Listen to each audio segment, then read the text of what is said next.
Oh, Ducktales reboot. How you give me life. How every new episode I just want more and more afterwards. You are worth the wait and more. So, what were the last two episodes? Two episodes again that they introduced to us. Let's see. First, Day Trip of Doom, where Webby and the boys go to some fun amusement park. And because Webby is a grand mixture of the perfect little assassin and genius mixed in with a shy, awkward little girl, yeah, it's incredible what small situations she can turn into big, amazing scenes. Her first time on a bus, like, oh god, I cannot get over how clever the lines are. It's like, I've been on a bus before. Is this assigned seating? Like, it's amazing. Oh god. And oh, the return of the Beagle Boys and Ma Beagle. God, I love how they're all different shapes this time. I mean, at first it was just kind of like a clone of the same big brutes over and over again, with some exceptions. Some were bigger, but there was never really much. But no, no, no, no.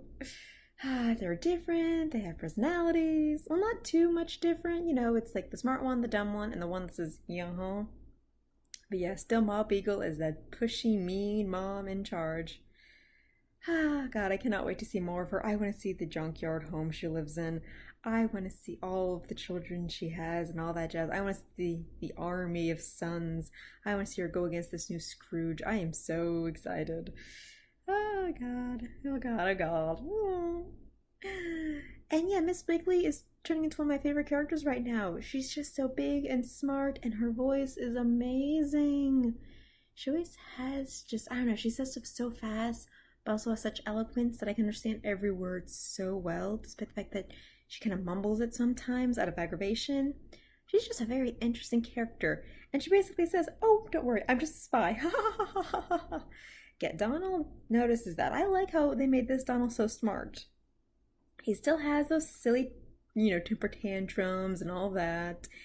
He still has a terrible, terrible habit of yelling at people and going rah, rah, rah, and jumping up and down. But still, he actually notices things and actually wants to be aware of what's going on. I mean, yes, he gets distracted by his own ego once in a while, but still, it's so funny. Urgh. So yeah, that episode was great for Webby and a few other characters, but God, was I super impressed with the next one. What was it? Work for a Day, The Great Dime Chase, something like that. Anyway, Scrooge brings some of the kids, not all, but, some of them to his money bin. And at first, it's just, Scrooge bringing Louis, the laziest one of all, to listen to his board meeting. And that's just hilarious how the vultures, I mean, they are cheaper than Scrooge. And I don't think they really believe in all the magic stuff he's done. It's like, you spent $15 million on curses. He's like, I'm Scrooge McDuck. Do you have any idea how many curses have been on my head? It's so funny. And he does this back and forth, and Newell has a right answer for it. He's like, he has his reasons for it. He's not crazy. Maybe he is, but no, he actually really rationalizes it super well because all the crazy stuff he's been through is real. Oh, it's amazing. He's the perfect mix of, yes, I'm taking precautions because I need to. My life is dangerous. But still, use both sides of the paper when you write something down. Thank you. It's so funny. And then there's, oh my god, the reboot character that I'm so happy for right now, Gyro. Back in the 80s cartoon, Gyro was this bird. He wasn't exactly a duck. He has a pointier kind of beak than they did, and he had this ridiculous red hair, and it's kind of a pet peeve of mine when animals get wigs. I don't know, I think it's silly. That's one of the things I liked about Zootopia. The animals didn't bother to wear wigs. Except for the shrew, but that was more of a Snooki reference, so I let that slide. It makes sense in the movie. Anyway. I was so happy that they didn't give him red hair, and that's not the only thing they took away. They took away his nice personality. Now he's an insufferable genius. And he's voiced by Dean from the show Community, and I love the show. The Dean is so much fun. And on a side note, he was also Cusco and a really bad Emperor's New Groove TV series. It was so bad, but it might have been bad. But his voice really pulls off that snarky arrogance while also still kind of squirmy and twerpy. Oh, so yeah. I like this guy so much. It's like, only half my inventions turn evil. And he's not really nice to anyone. I mean, he was respectful of Scrooge, his employer, and he wants Scrooge's, back funding and all that jazz. But it's like, oh God, he talks to the robots and all that, but he's not that nice. He's like, I'm watching you. He doesn't respect the board. In fact, there's a joke that he just has such bad social skills. Scrooge makes him like take little cards to read to people. It's so funny. God, I love it. I'm excited to see Gyro. I want to see. Oh, and I heard that the other scientist dude in the show, he's gonna come back and he's done by Lin Manuel Miranda. In case you never heard of that guy, he wrote Hamilton. He was the Hamilton in the Broadway musical, and he also did Moana, which was a great soundtrack. So yeah, oh my God. He also has kind of a nasally voice. He has a great singing voice, but he's also kind of nasally when he talks. So him playing this dude would be so great. And then, he does have the ability to dip. So when he plays Gizmo Duck, because that's coming up, he'll dip into it. And oh, I'm so excited. I'm so excited for that. I mean, God, they've done so many cool things with this reboot. I mean, the way they go back and forth with time periods, it's very loose.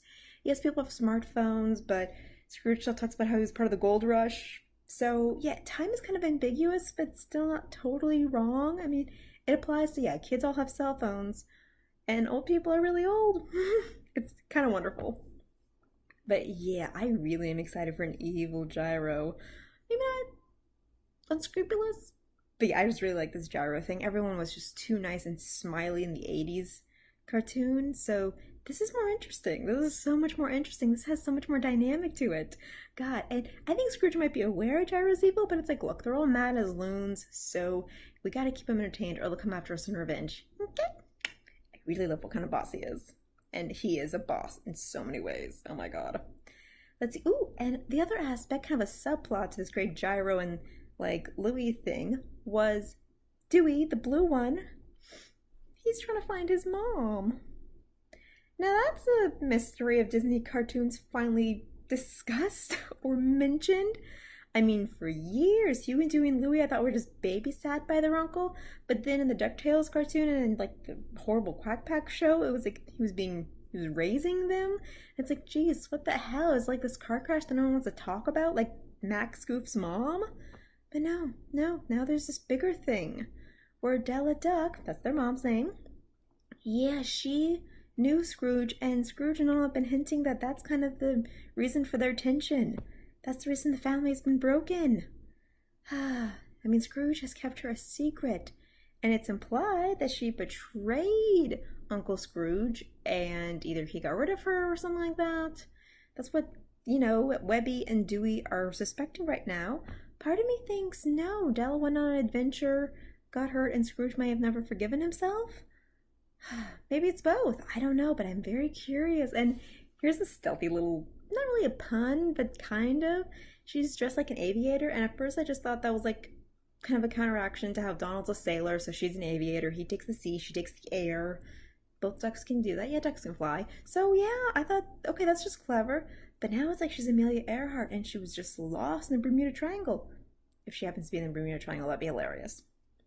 But no, I am so curious to know what's next. This is so interesting, okay? I'm not crazy about the part where Dewey's like, okay, I can't tell my brothers until we discover anything. I don't like when shows do that because then it just seems like a forced reason for argument, and I don't like that. But the show seems to be really smart so far, so maybe the brothers will not react like that. They'll not be like, how dare you keep this from us? I hope that doesn't happen because that's just bad old cliche. So yeah, I'm hoping that won't happen. Let's see, stuff I do want to happen. I miss Launchpad so much. Yes, Launchpad is just a big Andy Dwyer. He's just a goofball that messes up. But he's funny, and I like what a big dude he is, and all that jazz. Plus, this was only a one-time character, but Launchpad had a little sister called Loopy, and she was funny because in the one episode she came in, she just talked in Valley Girl thing because she was his younger sister. She's a teenager. But she fixed his airplane with just some gum. And Launchpad might not have appreciated that. Wouldn't that be interesting? Everyone in his family is some kind of pilot, and she turns out to be the mechanic, and instead of Valley Girl lingo, she talks in texting and all that jazz. Ah, God, that'd be interesting. That'd be super interesting. Yes, so according to Entertainment Weekly, they give little specials of all kinds of reboot characters, and how they look, and the interesting people they chose to be, the voice actors too. And there are two that I'm really looking forward to seeing. Let's see. Gladstone Gander. Donald's super, if not absolutely blessed, lucky cousin. I mean, in the old cartoon, he was actually a really nice guy that just never worried about anything. And this one, kind of like Gyro, they're going to turn a little more arrogant. And arrogance and smokiness can be charming in the right doses, but I'm curious to see how this is going to go. Also, with the absolute walls the show pushes, I want to see how his luck will come into this show. I'm excited for that. Let's see. Oh, and there's this new character who I don't remember in the old show called Mark Beeks. And he's like a modern day millionaire or trillionaire, I guess you should say. You know, he did some kind of internet app thing and that's how he made his money, but he doesn't care so much about money as he cares about fame. So my thing is he gonna be like Princess Morbucks and he's always gonna want to jump the coattail of Scrooge? I want to see that. I want to see this male version of Princess Morbucks. His picture and the article didn't look very aggressive or mean, but that doesn't mean he can't be some kind of a bitch. So I'm excited for this. One character who was a recurring character, unlike Loopy, was Magica De Spell. Yeah, the creators didn't take much time trying to think about that one, no. Yeah, Magica was just this witch with this ridiculously bad accent who was always trying to steal Scrooge's money like everyone else. She had magic powers, she was always kidnapping people and stealing and using magic. This show is ridiculous enough and it totally accepts magic to be just as real as science or any other thing in their world. So I'd love to know what her reboot style is. I would so much love to. Gyro looks more hipstery. Gander, instead of a nice little bow, has little feathers tucked over his shirt. Kind of more of a yuppie than just a dandy. So I'm curious, if they make her in the second season or something, how do they design a modern witch? God, I mean, will it be like American Horror Story and they just wear black dresses and cute flat hats? I mean, will they try to throw some ethnicity in there and make her foreign? That can be cool, but can also hit a bad level. But I'm just really curious to know how she would be designed and who would voice her. Part of me wants Tara Strong to voice her because Magica loved to laugh and Tara Strong has a really cute laugh. Plus, she was Raven in Teen Titans, so she knows how to do that swirly, creepy, demonic voice and then show off bubbly girl. So that's my first choice of always. But if they choose somebody who is, a past witch in other movies or TV shows, they hired David Tennant, who was one of the Doctor Who characters, to be Scrooge McDuck, and that was just such a great idea. If they do that for her, I think that would be wonderful. So yes, I am so excited to see more of these new characters and how they play out in this world. I want to learn more about the triplets' mom and all that jazz. I want to see Donald have a temper tantrum because that is a classic, just Disney duck thing that I'm so happy they kept. I had a 3-year-old niece watch the cartoon with me and she doesn't know these characters, but she was still giggling like crazy because his voice was just funny and seeing a grown-up act like a child was funny. So yes, the show is great. Please keep coming with it, Disney. You did something so right. More Ducktales! More!